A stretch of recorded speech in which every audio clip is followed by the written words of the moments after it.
for this special briefing on Prime Minister's visit to South Africa, Johannesburg, for the G20 summit. We have with us Secretary Economic Relations, who looks after G20 affairs in the Ministry of External Affairs, Sri Sudhakar Dalela, for this special briefing. As also, we are joined by a High Commissioner of India to South Africa, Sri Prabhat Kumar. We also have Sri Shambhu Haki, who's Joint Secretary in the Ministry of External Affairs, who looks after G20 issues. With that, I would first like to invite a High Commissioner to take us through the developments that have happened on the bilateral side, and thereafter I'll request Secretary here to make his initial remarks. Can I call upon the High Commissioner? Sir, over to you. Thank you, Randeep.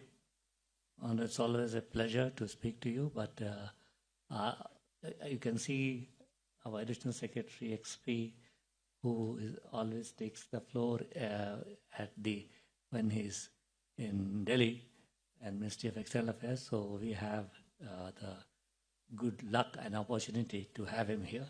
So welcome, Randeep. Of course, you know Johannesburg very well. He was Consul General here some time back. So yeah, and therefore, and welcome Sudhakar, our Secretary for Africa, Secretary for many other things, but also for G20. So G20 and BRICS. And Shambhu Haki, our Joint Secretary for Multilateral Relations. So we have a good team here. So let me start with what has happened in the last couple of days. You must have seen the warm welcome which was given to Prime Minister Modi when he came to Johannesburg. Of course, the government, as soon as he landed, he was welcomed by a minister in the presidency, and there was a ceremony there, and thereafter he came to Sandton Sun, and a good gathering of people. First, as soon as he entered the hotel, there was some cultural program, dances, and also a song on the indentured, from the indentured community on Ganga Maiya, which was really, liked by the Prime Minister. Whenever Prime Minister comes to any part of the world, but Johannesburg, this was his 4th visit to South Africa.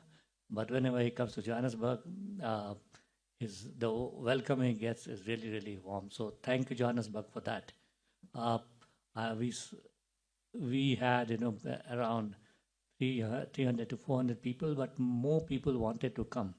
But because of lack of space and security reasons, we could only accommodate that much. So we are sorry for others who couldn't join, but they must have seen on TV our Prime Minister, or otherwise, and perhaps there will be some other occasion when Prime Minister is here. So very enthusiastic welcome, and the joy and the happiness shown by people. Of course, the Prime Minister was also very happy to be here. We had yesterday, after this warm welcome, a few meetings. One was with the tech entrepreneurs of Indian origin who are here.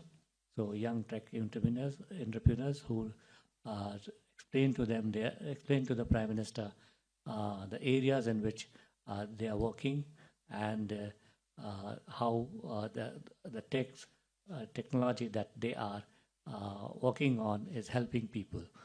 So that made Prime Minister make some suggestions.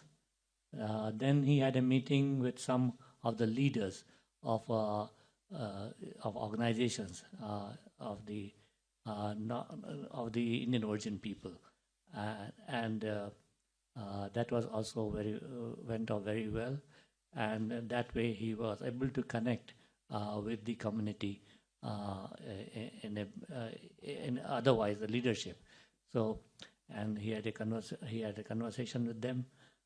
Thereafter, we also had a meeting with NASPERS, The NASPA CEO was here, and NASPA CEO, of course, he talked about the investments that NASPA has made in India and the investments it is going to make in the coming years.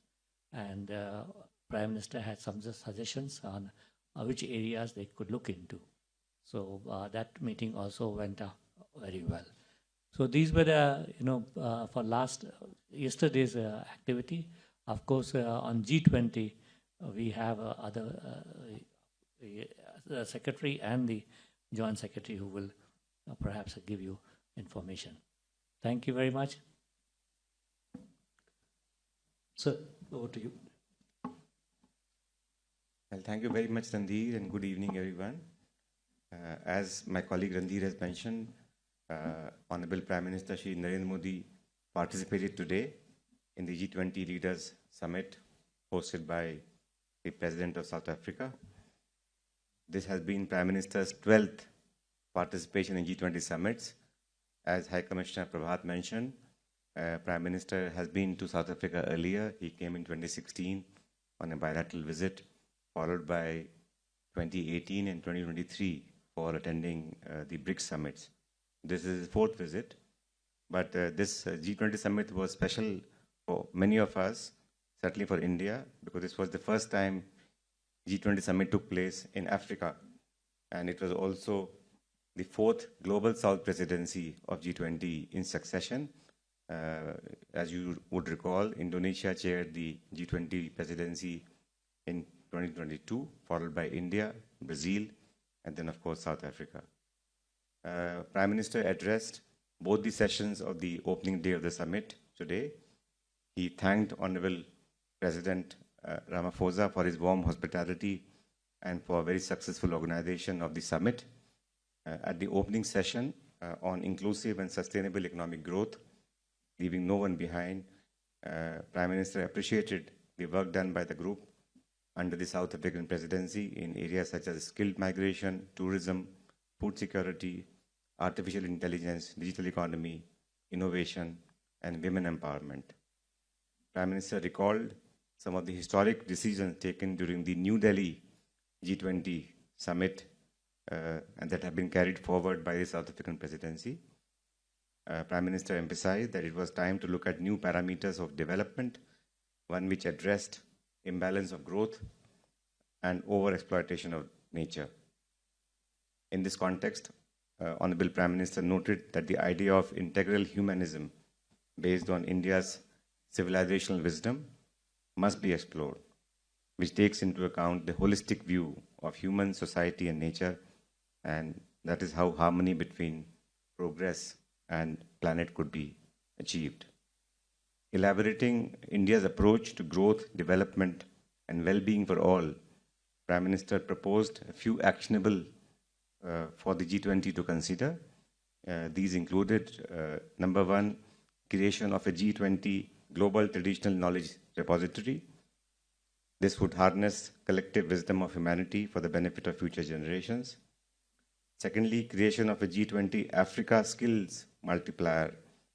This program would aim to create a pool of 1 million certified trainers for skilling the youth in Africa. The third, creation of a G20 Global Healthcare Response Team, which would comprise healthcare experts from each of the G20 members and could be deployed to deal with global health challenges in any part of the world. The fourth, establishing a G20 Open Satellite Data Partnership, a program of satellite data in which G20 space agencies would make information available to developing countries for agriculture, fisheries, disaster management, among other activities. Fifth, he also talked about creation of a G20 Critical Minerals Circularity Initiative, an initiative which would foster recycling, urban mining, second life battery projects, and innovation of various types, and help in strengthening supply chain security and develop cleaner pathways of development. And finally, Honorable Prime Minister mentioned about creation of a G20 initiative on countering the drug and terror nexus. In the afternoon, Honorable Prime Minister addressed a session on a resilient world, G20 contribution to disaster risk reduction, climate change, just energy transition, food systems. He appreciated that a disaster risk reduction working group initiated by India during its presidency has been taken forward by the South African presidency. Prime Minister noted that the approach to disaster resilience should be development-centric rather than response-centric, as exemplified by the Coalition for Disaster Resilient Infrastructure in India. Prime Minister called for greater collective action on climate agenda to strengthen food security. In this context, he also noted the value of millets in promoting nutritional security and environmental sustainability. Prime Minister also recalled the Deccan Principles on food security, which were adopted during India's presidency, and he hoped that such an approach should become the basis for creating a G20 roadmap on food security.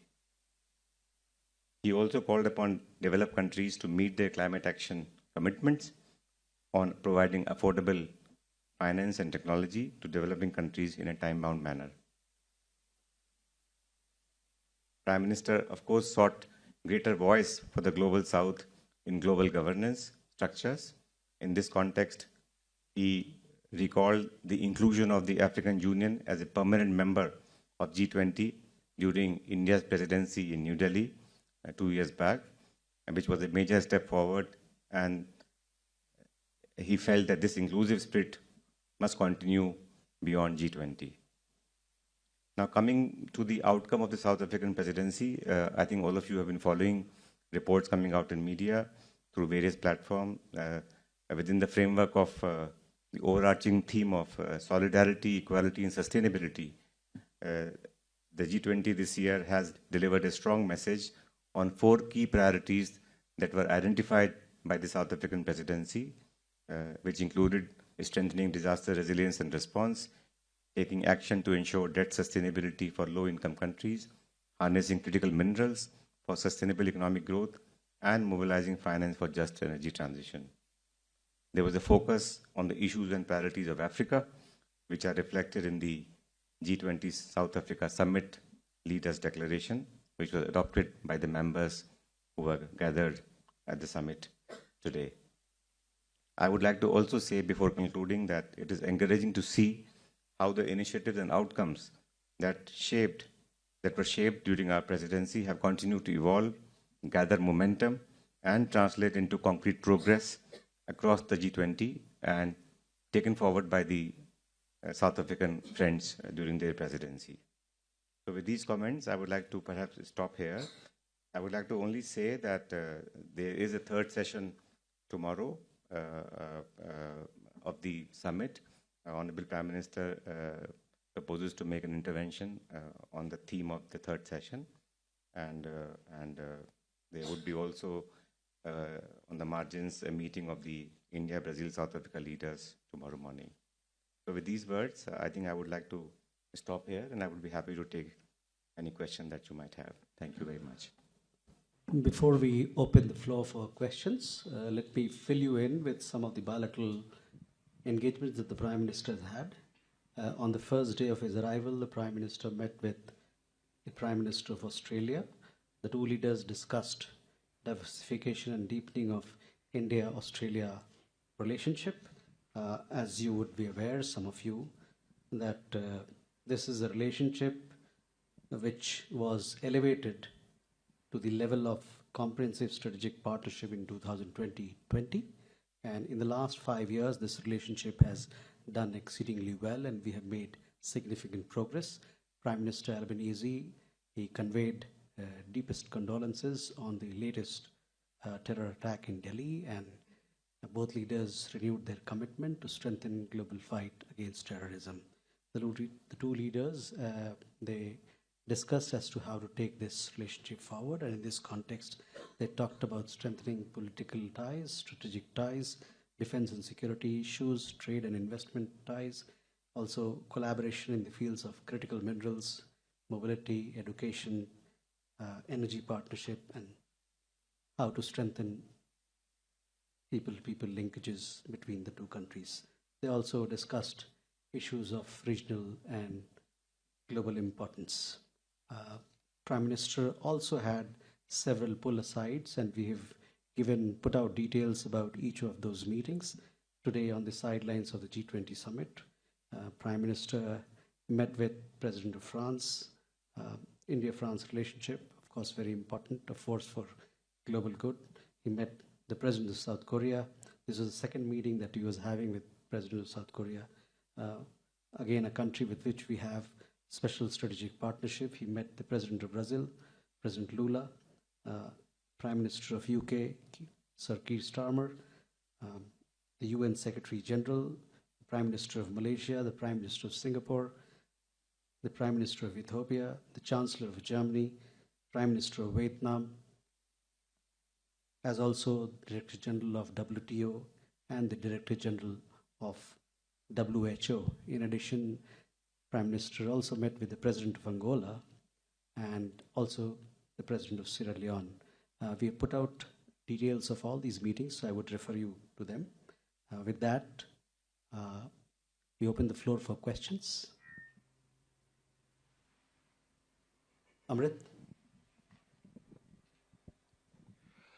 My question is for Secretary ER. This is Amrit Pal Singh from DD India.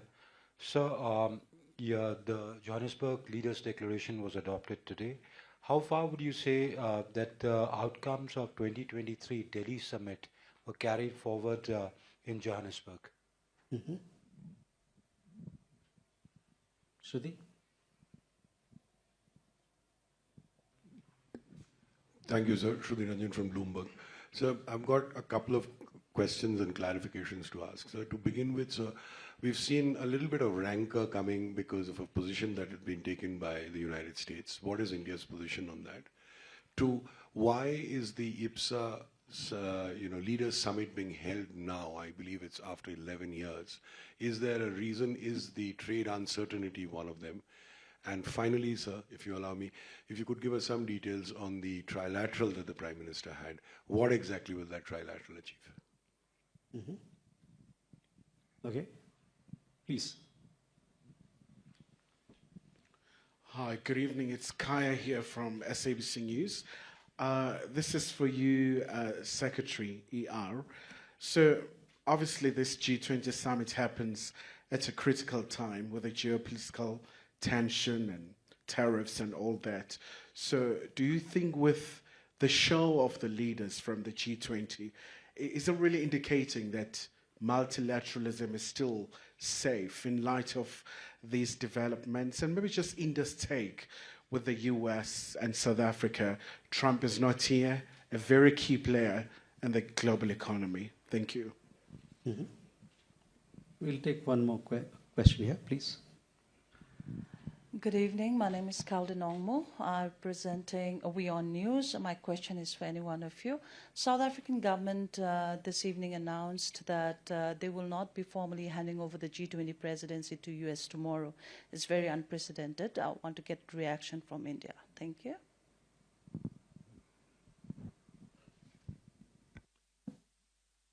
Can we take these questions? Then we'll come back for more. Let's take these questions first and then we'll come.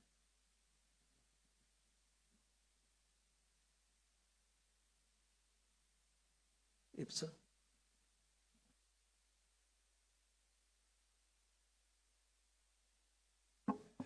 Well, thank you very much for these questions. The first question was about how South African presidency has carried forward some of the landmark initiatives that were conceived and launched by G20 members during our presidency 2 years back. As I mentioned to you, Honorable Prime Minister did recall some of these historic decisions taken during New Delhi summit that have been taken forward first by Brazil and then by South Africa. To give you maybe a very quick glimpse, I can't sort of list out all of them, but certainly some of the major ones that come to my mind would be in terms of the finance track. They relate to the multilateral development banks, debt vulnerability issue, and thirdly, the financial inclusion in the context of digital public infrastructure. Building on the G20 leaders' commitment in New Delhi to pursue reform for better, bigger, and more effective multilateral development banks. Under the Brazilian presidency, there was a roadmap prepared on this subject, And this year, during South African presidency, a progress report to track the implementation of the roadmap has been welcomed by G20 members. So there has been progress in the last 2 years on this track, which is very important for members of the Global South. On the financial inclusion and productivity gains through usage of digital public infrastructure, DPI as we call it in India, there has been a financial inclusion action plan again, which was has been taken forward again by the Brazilian presidency and subsequently this year by South African presidency. And South Africa's priority this year, moving from access to usage in the context of financial inclusion and deployment of DPI, also reinforces the whole sort of rubric of financial inclusion and productivity gains through digital public infrastructure and deployment of technology. The third issue which I mentioned to you about debt vulnerability, and there again there was an announcement made during New Delhi Declaration, New Delhi Summit about how do we address the debt vulnerabilities of low and middle income countries. It has been a priority for our presidency. Subsequently, by the Brazilian side also, it was given a further push. And this year, I must, in fact, congratulate the South African presidency for bringing a G20 ministerial declaration on debt sustainability. So I think this all reflects the importance attached by G20 members in addressing some of these issues, as I mentioned. Beyond financial track, I would say the declaration commits to women-led development, ensuring women's full, equal, and meaningful participation in all decision-making levels. This was something which was highlighted during our presidency, again taken forward by both Brazilian and South African presidency. There is also an endorsement of ambitious disaster risk reduction financing mechanism by the South African presidency. And the declaration also takes note of the Coalition for Disaster Resilient Infrastructure initiative that was launched by India a few years back. On the climate side, G20 leaders reiterated their pledge to triple renewable energy capacity globally and double the annual rate of energy efficiency improvements. This point was made by Honorable Prime Minister in his statement today in session 1. The leaders' declaration also highlights India's initiative of lifestyle for sustainable development. We call it Life in India. So that is also finds reference in the leaders' declaration today. In addition to that, there's a recognition of the fact that the developing countries' climate needs requires scaling up climate finance from billions to trillions of dollars. This was flagged during our presidency in terms of scaling up of climate finance, and we're very happy that this initiative and the need for highlighting this aspect has been carried forward by the South African presidency in a very important manner. The leaders have also acknowledged and reaffirmed comprehensive AI principles, emphasizing human-centric, safe, secure, and trustworthy artificial intelligence development. So I would say all these things are very important part of the declaration that has been adopted by the members gathered today, and we are very happy that the South African presidency has really, galvanized activity, engagement throughout their presidency this year, and which has resulted into concrete outcomes as reflected in leaders' document. My colleagues remind me that there is also a recognition of role of evidence-based traditional and complementary medicine, validating India's holistic healthcare heritage. So that also finds reflection in the leaders' declaration. So all in all, I would say a very comprehensive document that has been adopted by the members today. There's also in the declaration a clear-cut condemnation of terrorism in all its forms and manifestation.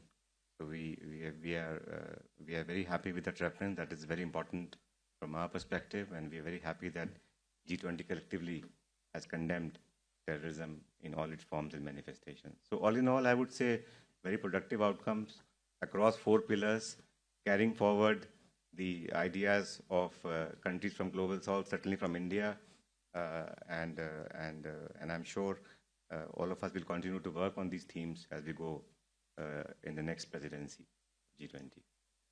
That is the first aspect.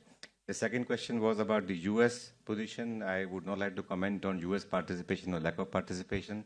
I would like to comment and focus only on India's participation, and I have spent some time to detail out what our Honorable Prime Minister has highlighted today in his intervention today at the summit, and how some of the ideas which were important for us and which were taken up during New Delhi summit have been sort of carried forward by the South African presidency. You mentioned about IPSA, India, Brazil, South Africa Trilateral Forum. This forum has been in existence for some time, and why the leaders are meeting after some gap, but IPSA leadership has been interacting. Only in September this year, on the margins of New York, on the margins of UNGA, the foreign ministers of IPSA country also met, and they issued a statement also. And we have cooperative activities in the framework of IPSA. There's a IPSA fund that has been set up by 3 countries through which we try to work together in 3rd countries in Global South, undertaking projects relating to food security, nutrition, and poverty alleviation. We have also exercises in defense area among IPSA members. We have other initiatives which strengthen our people-to-people connection. So IPSA, under IPSA auspices, we have been working closely, and we are very happy that South African president has decided to convene a meeting on the margins of G20 summit tomorrow, and I would not like to prejudge the outcome of the meeting, and I'm sure they would be discussing issues of importance to all 3 of them, or 3 countries. You asked about trilateral, India, Canada, Australia, and I'll be requesting Randhir to perhaps respond to that question. As regards participation of members, I would only say that we have been participating very actively in the G20 ministerial tracks, working groups, and of course, leading up to the summit. And we have tried our best to be as constructive, positive, support South African presidency, and to make sure that we have results that matter to Global South, particularly, that matter to India, that matter to South Africa. And we are very happy that we have a leaders' declaration adopted today. The final question about handing over, again, this is a question that perhaps you should refer to South African presidency. It is not for me to comment on that question. Randhir, you want to answer that third trilateral cooperation? Yeah. Thank you. The Prime Ministers of India, Australia and Canada today met at the G20 venue. The 3 leaders, they have agreed to put in place a trilateral cooperation mechanism. This is Australia, Canada, India Technology and Innovation Partnership.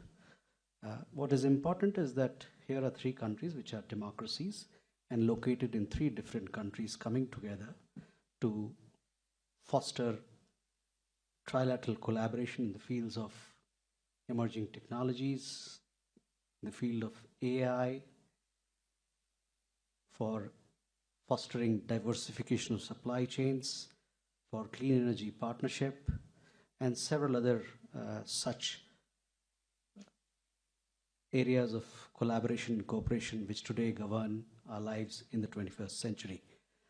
The 3 leaders, they have also tasked their teams that they must meet in the first quarter of 2026 so as to give shape to the vision that they have put in place.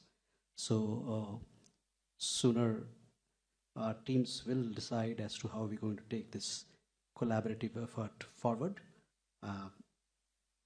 And we see this as a very important progress in our ties with Australia and in our ties with Canada, and together the 3 countries now will pool in their respective capabilities and resources and see how best we can not only just address issues on technology, on energy, on supply chain just for themselves, but what can be made available for others as well.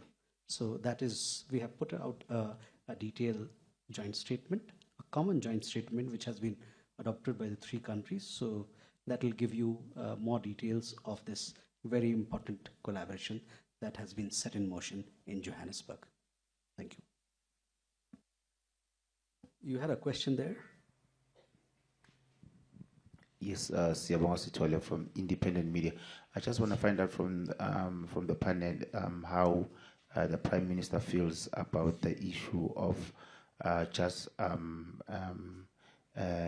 the rights of Africa in terms of their critical minds, and how the critical minds do not benefit Africa. How can Africa leverage on the support of the G20 in order to realize the full potential of their economic participation? Akhilesh ji sir मैं एक सवाल हिंदी में पूछ लूँ? जी बिल्कुल पूछिए। Sir मैं अखिलेश सुमन हूँ डीडी न्यूज़ से।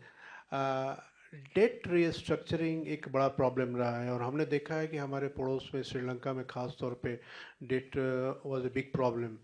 सो ऐसे में G20 में जो डिस्कशन हुए डेट के बारे में, सस्टेनेबल डेट के बारे में, और रियल रिकमेंडेशन क्या रहा है इसके बारे में? You have a question? Yeah, please. Good evening. My name is Thando Mayako from the Business Day. This is for the Secretary.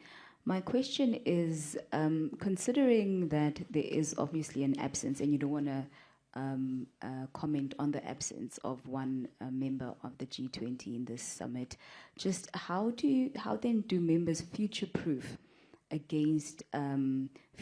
the declaration from the summit, but other declarations as well, from 2024, from New Delhi in 2023, as now the G20 presidency moves back into the global north?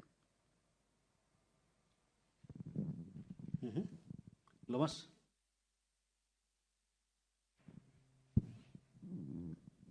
Sir मैं लोमस हूँ INS से। PM Modi ने पहले session में 4 proposal रखे थे, क्या उसको लेकर के साउथ अफ्रीका या अन्य देशों से कोई प्रतिक्रिया मिली? I think we can take these questions. Thank you very much for these questions. On the issue of critical minerals and how one should harness these resources in a manner which is sustainable, which respect nature, which leads to sustainable growth. As I mentioned to you earlier, Honorable Prime Minister, in his intervention in the second session today, did sort of articulate a very clear-cut sort of proposal of setting up or thinking about an initiative on critical mineral circularity. And the whole idea is that how do we foster recycling? How do we harness resources in a sustainable manner? How do we do urban mining?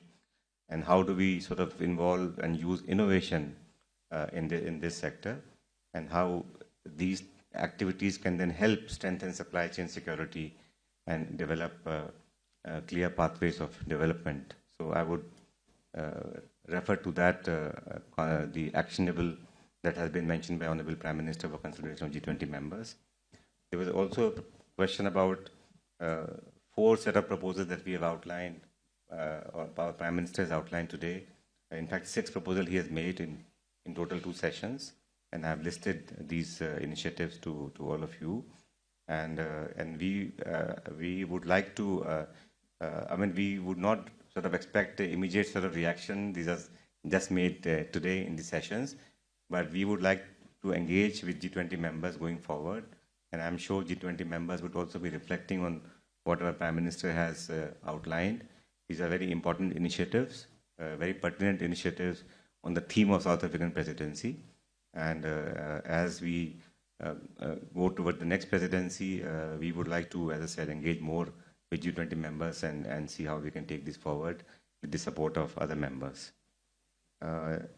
आपने सवाल पूछा date के बारे में। जैसे मैंने बताया कि ये बहुत ही महत्वपूर्ण मुद्दा है, जो हमारे लो इनकम और मीडियम इनकम की जो हमारे देश हैं, और इसका जो है हमारी न्यू दिल्ली की प्रेसिडेंसी में इस पर काफ़ी फोकस किया था हम लोगों ने इस मुद्दे के बारे में, इसको हम किस तरह से टैकल करें। डेट का इशू अभी काफ़ी सीरियस है डेवलपिंग कंट्रीज़ के लिए, अफ्रीका के लिए। और जैसे मैंने बताया आपको कि फाइनेंशियल ट्रैक में इस मुद्दे पे काफ़ी विचार विमर्श हुआ, और इसके बाद में इसके बारे में पूरा एक G20 मिनिस्ट्रियल स्टेटमेंट भी है कि इस तरह डेट सस्टेनेबिलिटी के लिए हम क्या काम कर सकते हैं, और इसमें हमें चाहिए कि हम इसके लेवल को अनसस्टेनेबल ना बनाएं, और दूसरा जो हाई कॉस्ट ऑफ कैपिटल है डेवलपिंग कंट्रीज़ के लिए उसको हम कैसे मैनेज करें। तो मैं आपको यही कहूँगा कि इसको जो स्टेटमेंट उसको आप ध्यान से पढ़ें, और इसमें काफ़ी विचार विमर्श करने के बाद में इस स्टेटमेंट को बनाया गया है। Regarding the participation of members, as you asked, as I mentioned earlier, I can only speak about India's participation in G20 deliberations. We attach tremendous importance to this forum, G20 forum, and we would like to continue to engage very actively on all aspects of work that we do in this important grouping. Thank you. Just to add to those 6 proposals that our Prime Minister has made for the consideration of G20, all these proposals, they ring a louder bell here in Africa, because all those proposals are about the aspirations of people on this continent and aspiration of the global south. And in fact, it goes beyond that and talks about well-being of the world at large. So we look forward to taking these 6 proposals forward along with G20 countries. I will maybe just to chip in, Randhir, on this matter. I think, as my colleague Randhir mentioned, these are very important initiatives that Prime Minister have outlined. And one particular initiative that our Prime Minister laid out in the first session was about G20 Africa a skills multiplier. You know, Africa has a large population base. Africa is has a large youth population, and if we have to have a steady economic growth, rapid economic growth, you need to have skilled manpower, skilled resources, and it is in that context our Prime Minister has laid out this this proposal, which has tremendous value, I would say, and should have interest in Africa. Thank you. If there are no more questions, thank you very much, ladies and gentlemen, and we look forward to our conversation tomorrow at the G20 venue. Thank you. Thank you very much. Thank you for coming at this late hour. You know, we were working, so we couldn't come earlier. Thank you very much for staying back.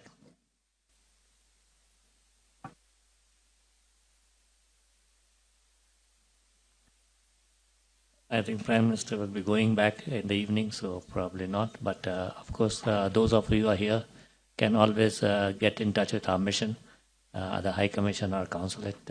We'll be happy to interact with you. Thank you.